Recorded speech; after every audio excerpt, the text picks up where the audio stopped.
ليه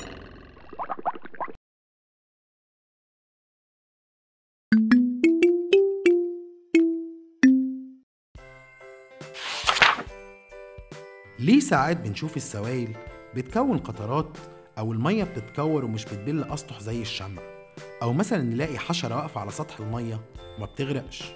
التجربة اللي هنعملها دلوقتي بتوضح لنا مبدأ التوتر السطحي الموجود في منهج العلوم لسنة رابعة ابتدائي. التوتر السطحي. الأدوات: إناء زجاجي، سائل تنظيف الأطباق، فلفل أسود، مية. الخطوات: صب المية في الإناء الزجاجي بكمية أكتر من نص الطبق. هات الفلفل الأسود ورشه على سطح المية. حط صباعك داخل المية ولاحظ شكل الفلفل الأسود. هات سائل تنظيف الأطباق وحط منه جزء على صباعك، وارجع حط صباعك تاني في الطبق اللي فيه المية والفلفل الأسود.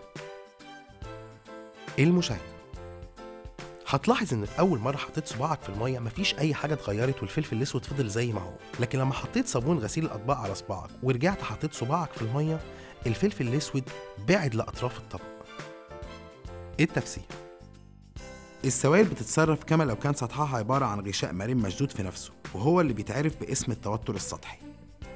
سائل غسيل الاطباق بيقلل التوتر السطحي للميه، وبالتالي بتزداد انسيابيه الميه، عشان كده الفلفل بيتجمع على جوانب الطبق، لأن مركز المية بيكون أكثر انسيابية من جوانب الطبق وما بيبقاش قادر إنه يمسك ذرات الفلفل.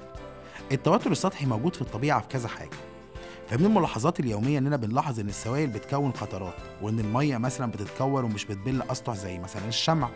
وهناك ملاحظات أخرى زي إمكانية طفو إبرة من الصلب فوق سطح المية، وزيها حركة الحشرات فوق سطح المية، وكلها ظواهر بتدل على إن السوائل بتتصرف زي ما تكون سطحها عبارة عن غشاء مرن مشدود في نفسه كالفقاعات أو القطر، أو مشدود فيمنع غيره من اختراقه زي حالة الإبرة والحشرات.